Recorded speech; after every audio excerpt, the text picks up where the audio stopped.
I've heard a lot of women say that when they become pregnant and they start reading the books and taking the classes, they feel like they should have gone to medical school because they're totally confounded by a lot of the terms. They can be really weird, really confusing, really freaky in some cases. And, understandably, a lot of women feel embarrassed, to speak up and say, I actually have no idea what that term means. So I'm going to help to clarify what many of these strange terms mean. Okay, so the first one, you probably know what the umbilical cord is, but I'm going to talk about it anyways. So it is the cord that goes from your baby's belly button to the placenta, and it is how your baby receives blood, oxygen, and nutrients. When baby comes out, he or she is still going to be connected to that placenta. If there's an emergency situation, it will be clamped and cut right away. It does not hurt baby at all when it's cut.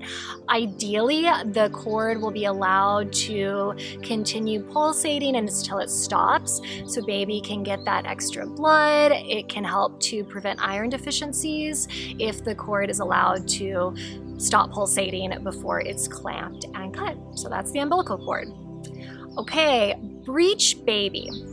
So a breech baby is a reference to the position of baby in your uterus. So if they're breech, their feet or butt are down towards your cervix instead of their head being down towards your cervix, which is the vertex position. So vertex is what we want. We want baby to be head down. Okay, and then a posterior or sunny side up baby means that baby's face is pointing towards the front of mom's body instead of towards her back and her butt.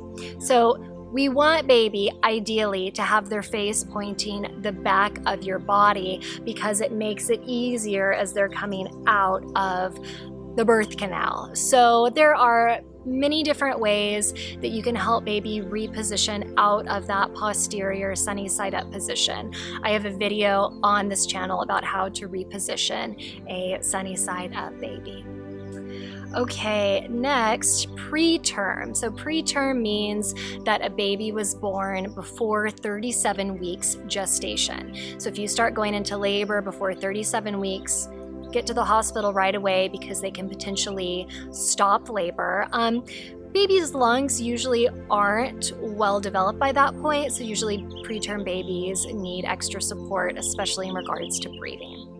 Okay, a postterm baby means a baby born after 42 weeks gestation. So a lot of women think that they're postterm after 40 weeks after their due date, but you're actually not postterm until after 42 weeks. Cervidil. So cervidil is usually a precursor to pitocin, and this is a medication that's given to hopefully ripen the cervix and support it in starting to dilate. So cervidil is usually given at the hospital, and after you receive it, most hospitals require that you stay at the hospital for monitoring for 12 hours after it was administered. At 12 hours, they'll give you a vaginal exam to see how it's working. If it's not really working, they might recommend another dose, or they might recommend going to pitocin, or maybe they'll let you go home. That's cervidil. And then pitocin. So pitocin is artificial oxytocin. And oxytocin is the naturally occurring hormone in your body that helps to stimulate contractions. So we like oxytocin. The thing with pitocin, it can be wonderful in certain circumstances, but in some cases it can create abnormally strong contractions, which can easily lead to the need for an epidural. So unless it's medically necessary, I recommend staying away from pitocin, if at all possible. Okay, an epidural. So this is the most common type of pain relief during childbirth, and an epidural is essentially medications that are usually a combination of some kind of numbing agent and opioids that are delivered through a catheter that is attached to a needle that goes into your spinal cord.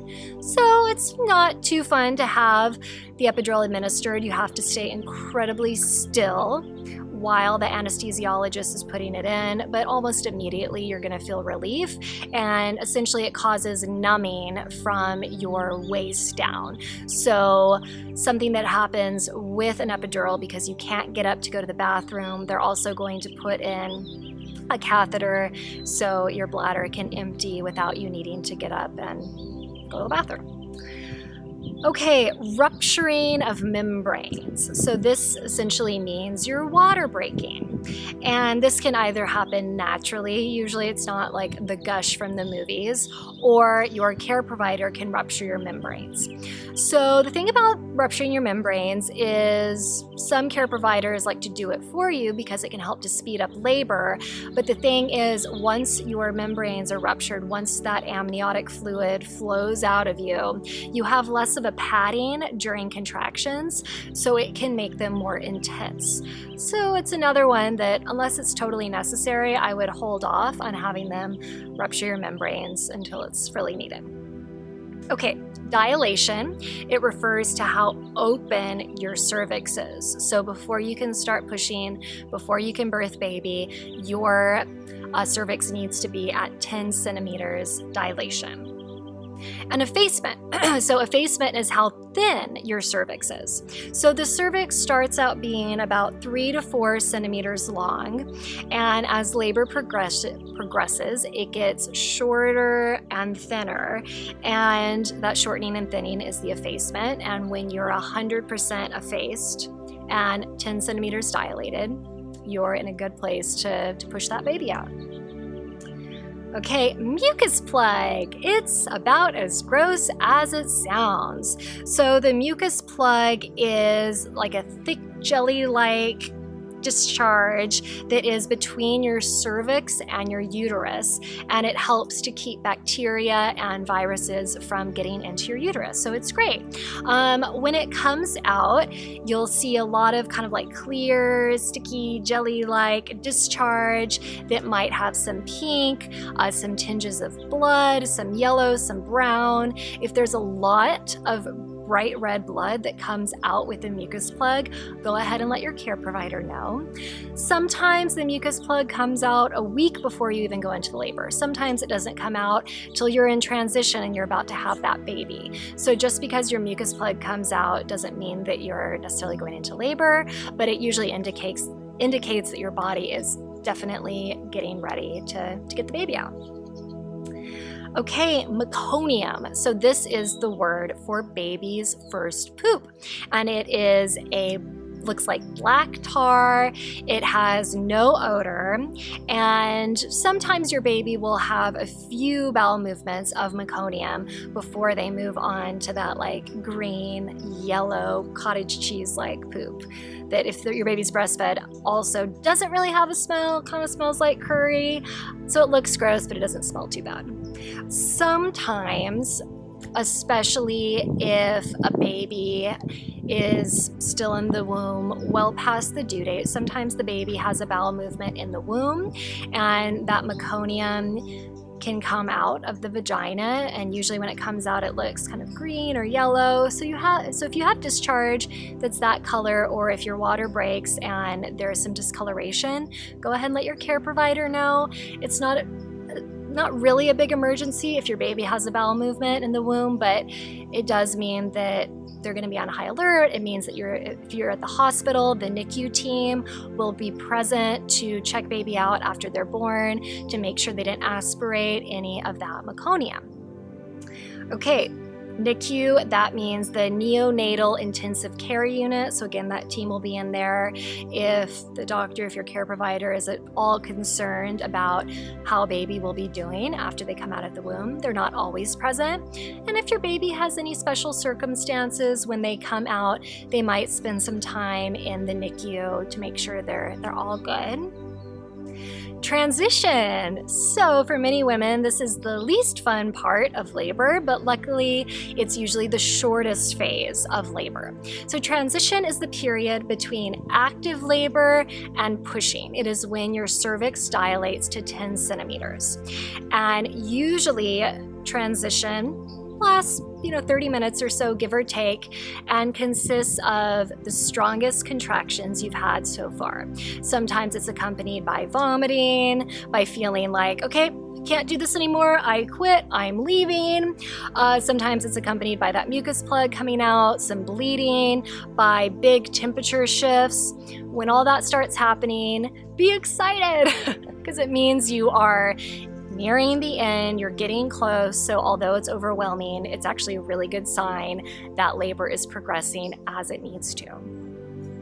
Okay, perineum. So this is the muscle and the tissue between your vagina and your rectum. If you have a bit of a tear, your perineum will be what tears.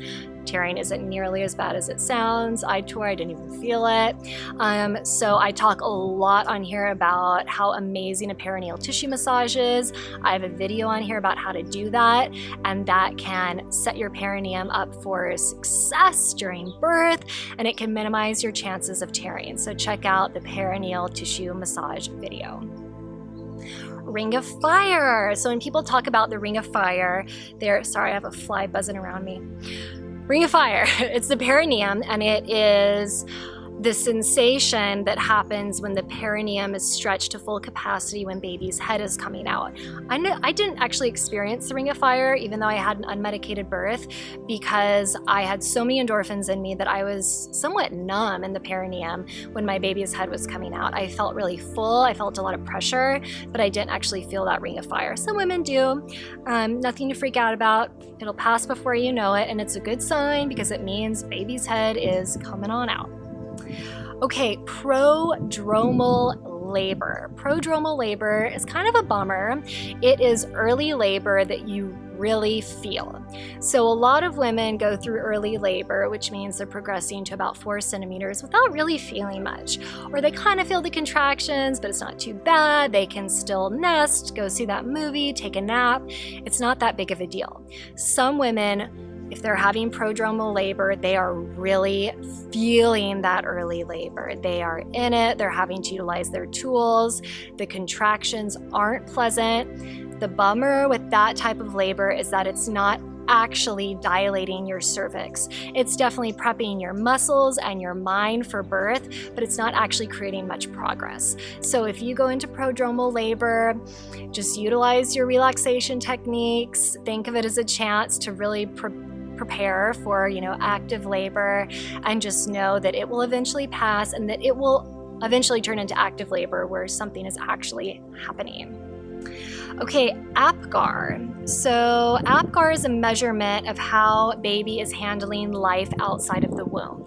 And your doctor or your midwife will do this assessment 10, 20, 30 minutes after baby is born, and they are rating the baby's color, their heartbeat, their reflexes, their muscle tone, and their breathing. And they give baby a score between 1 to 10. Ideally, you want a 10. If you don't get a 10 the first round, and it's not a competition, that it will likely increase, and they might do different things to help baby get up to a 10. And finally, colostrum. So colostrum is the first liquid that your breast will produce before your milk comes in. And colostrum is sometimes referred to as liquid gold because it can be somewhat yellowish in color. It is so rich in nutrients. It's essentially like your baby's first immunization. It protects them against so much. You're not going to produce a lot, but that's okay. Baby doesn't need a lot, and their little baby stomach is super tiny.